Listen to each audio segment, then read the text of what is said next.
وعلیکم السلام ورحمۃ اللہ وبرکاتہ۔ یہ دو حدیثیں جن کے متعلق پوچھا گیا ہے، ایک وہ حدیث موسیٰ علی نبینا علیہ الصلوۃ والسلام کے حوالے سے کہ رسول کریم صلی اللہ علیہ وآلہ وسلم نے ارشاد فرمایا کہ میں نے لیلۃ اسریہ میں یعنی معراج والی رات دیکھا کہ موسیٰ علیہ الصلوۃ والسلام قبر میں نماز پڑھ رہے۔ جی یہ بالکل صحیح حدیث صحیح مسلم کے اندر موجود ہے، یہ تو صحیح ہے جو آپ نے مسلم کا حوالہ بھی دیا، یہ تو مسلم کے اندر ہے۔ اچھا جی، ایک بات دوسرے نمبر پہ یہ بات یاد رکھیں کہ موسیٰ علیہ الصلوۃ والسلام کے علاوہ کسی بھی نبی کے متعلق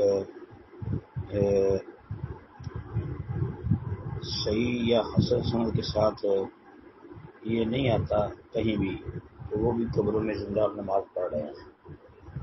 موسیٰ علیہ الصلوۃ والسلام کے بارے میں بالکل صراحت کے ساتھ اور صحیح حدیث ہے، باقی کسی نبی کے متعلق نہیں آتا۔ اور یہ جو حدیث ہے الانبیاء واحیاء فی قبورہم یصلون، انس رضی اللہ تعالی عنہ سے مروی، یہ روایت تو ثابت نہیں ہے۔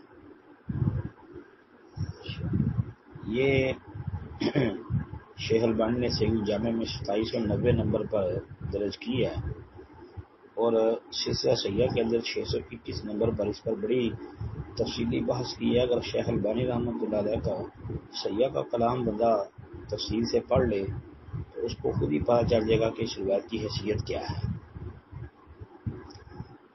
اس میں یہ الفاظ درج کیے ہیں کہ الانبیاء صلوات اللہ علیہم احیاء فی قبورہم یصلون، اور حوالہ دیا ہے مسند بزار جی اور کتابوں کا، جن میں ابن عساکر کی تاریخ دمشق بھی ہے، ابن عدی کی الکامل، بہقی وغیرہ کی حیات الانبیاء وغیرہ بھی ہے۔ اچھا جی، تو اس میں بھائی یہ ایک شیخ البانی نے خود یہ روایت نقل کرنے کے بعد پھر اس پر کلام بھی کیا ہے۔ اس میں بھائی حجاج بن الاسود ایک راوی ہے جس پر ائمہ محدثین نے جرح کی ہے، اور حافظ ابن حجر اسقلانی رحمۃ اللہ علیہ نے بھی لسان النظام میں اس کے ترجمے میں یہ روایت درج کی ہے۔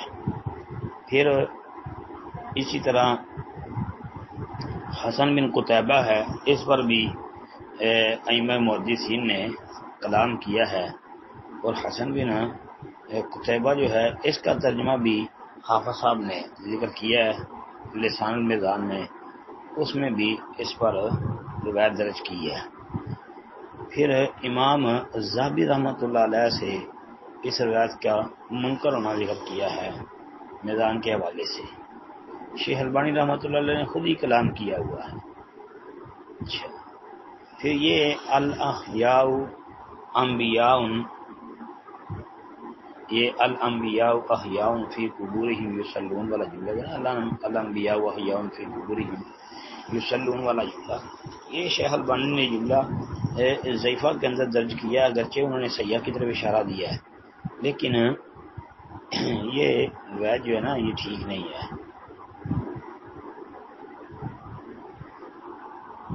اس کے بعد یہ تحقیق کرتے ہوئے پھر آگے چل کے شیخ البانی رحمۃ اللہ علیہ نے جو ہے نا مسند ابی یعلا کا حوالہ دیا، مسند ابی یعلا کے اندر بھی یہ روایت موجود ہے۔ لیکن مسند ابی یعلا والی سند کو شیخ البانی نے جید بھی کہا ہے، اور اس کو راویوں پر کچھ کلام بھی ذکر کیا، اور صحیح بات یہی ہے کہ مسند ابی یعلا والی سند بھی صحیح نہیں ہے۔ لہذا الانبیاء احیاء فی قبورہم یصلون والی روایت جو ہے یہ سندن ضعیف ہے، غیر ثابت۔ السلام علیکم ورحمۃ اللہ۔